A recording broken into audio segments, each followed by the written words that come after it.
The quiet suburban street had never seen chaos like this before. Neatly trimmed lawns, white fences, and peaceful houses were suddenly interrupted by the sharp sound of a car engine stalling and metal scraping against concrete. A white SUV sat crooked near the sidewalk, its hood open, steam rising slowly into the warm afternoon air. A heavy concrete trash bin lay smashed in front of it, cracked and pushed out of place like a fallen giant. Amanda stepped out of the car in a fury. Her heels hit the pavement hard as she slammed the door behind her. Her face burned with anger and embarrassment. Neighbors had already started peeking through their windows, curiosity spreading faster than the smoke from the engine. "This is unbelievable," she shouted, pointing at the wrecked front of her car. "My car is totally ruined." Across the lawn, on the steps of a small brick house, sat Daniel. He held a cup of coffee in one hand, calm and almost uninterested. Beside him, his German shepherd, Max, sat quietly, ears alert, eyes following every movement. Daniel took a slow sip of his coffee, as if this chaos had nothing to do with him. Amanda stormed toward him. "You did this," she yelled. "Your stupid trash bin destroyed my car." At that moment, a police cruiser pulled up, lights flashing softly. Officer Miller stepped out, notebook in hand, scanning the scene carefully. He looked from the broken bin to the damaged car, then to the furious woman and the unusually calm man on the porch. "All right," the officer said calmly, "let's all take a breath and figure out what happened." Amanda crossed her arms, confidence written all over her face. "It's simple," she said sharply. "His trash bin rolled into the street and I crashed into it. He should pay for everything." Daniel finally looked up, meeting the officer's eyes. A faint, knowing smile appeared on his face. "Officer," he said quietly, "I warned her." Amanda scoffed. "Warned me? I've never even seen this man before today." Officer Miller raised an eyebrow. "Warned her about what?" Daniel set his coffee down, gently patted Max on the head, and leaned forward slightly. "About what would happen if she kept parking where she shouldn't." The officer glanced back at the car, then at the curb, noticing something odd. The street markings, the position of the bin, the angle of the crash, it all didn't quite add up. And just like that, the story took a turn no one on that street was ready for. Seen, his eyes sharp and observant. He crouched near the fallen concrete trash bin, running his fingers along the deep scrape marks on the road. The bin hadn't rolled there by accident, it was far too heavy for that. Then he looked at the curb and frowned. "Amanda," he said, standing up, "can you tell me exactly where your car was parked before the crash?" She hesitated for a split second, then pointed vaguely down the street. "Right there, on the side, like everyone else." Daniel let out a soft chuckle, barely audible. Amanda shot him a furious look. "What's so funny?" "Nothing," Daniel replied calmly. "Just remembering yesterday." Officer Miller turned toward him. "Yesterday?" "Yes," Daniel said, his voice steady. "Yesterday evening, she parked her SUV directly in front of my driveway. I asked her politely to move it. She laughed and said, 'Call the cops if you want.'" Amanda's face flushed. "That's a lie." Before the argument could explode, Officer Miller raised a hand.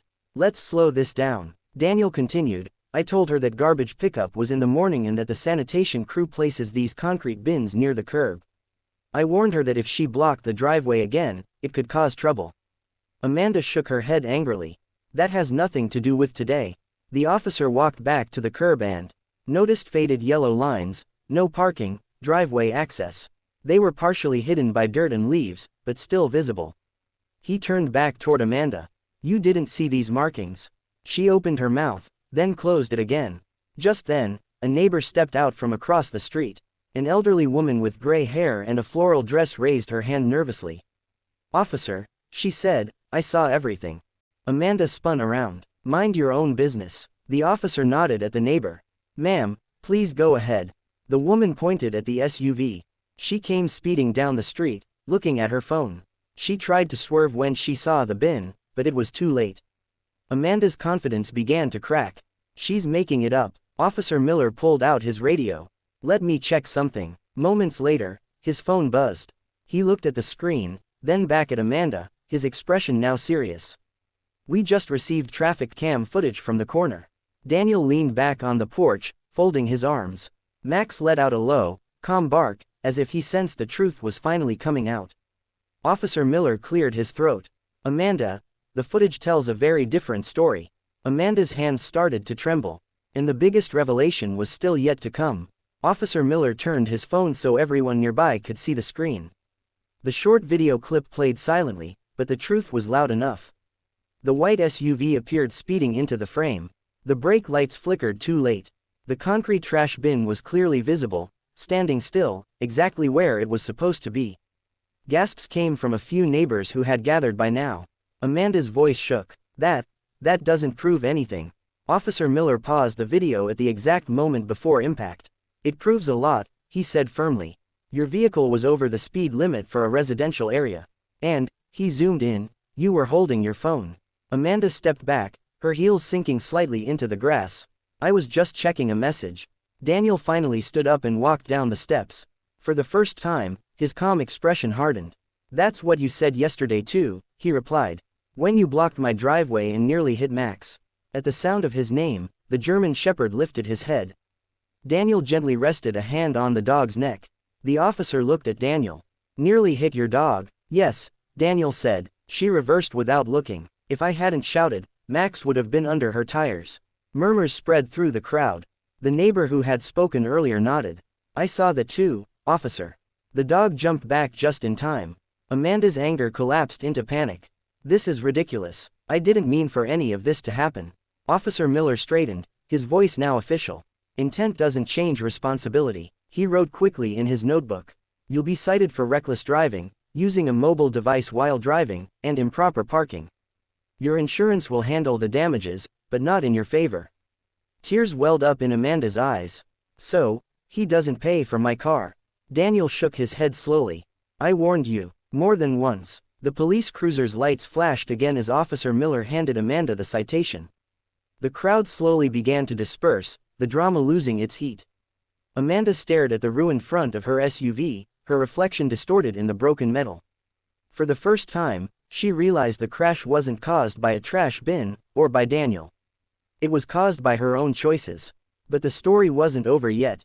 Because what Daniel decided to do next would change everything. The street slowly returned to silence. Neighbors went back inside, curtains closed, whispers fading away. The police cruiser pulled off, leaving Amanda standing alone beside her damaged SUV. The anger was gone, now, replaced by shame and exhaustion. Daniel watched her for a moment from the sidewalk. He could have gone back inside, closed the door, and ended the day right there. He had won. The truth was proven. The law was on his side. But instead, he walked toward her. Amanda looked up, startled.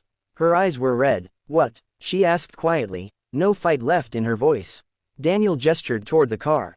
It's going to be expensive, he said. I know. She laughed bitterly. That's an understatement. I've made a mess of everything. There was a long pause. Max sat beside Daniel, calm and steady. I warned you, Daniel said, not because I wanted trouble, but because I didn't want this to happen. Amanda swallowed hard. I don't usually act like this, she said. I've just been rushing everywhere. I stopped listening. I stopped caring. Daniel nodded. That's how accidents happen. Not all crashes are about cars. For the first time, Amanda looked him in the eye. I'm sorry, she said softly. For yesterday. For today. For blaming you. Daniel took a breath. Apology accepted. He then surprised her. If you want, I can help you call a tow truck. There's a mechanic nearby who's fair. I use him. Amanda blinked. After everything, you'd help me. Daniel gave a small smile. Holding on to anger doesn't fix broken things. Responsibility does. As the tow truck arrived, Amanda stepped back and watched her SUV being lifted away. It felt like watching her arrogance being carried off with it. That evening, Daniel sat back on his porch with Max, coffee in hand once again. The street was peaceful, just like before. Some lessons arrive gently, others crash into us. Moral: warnings are not threats, they are chances.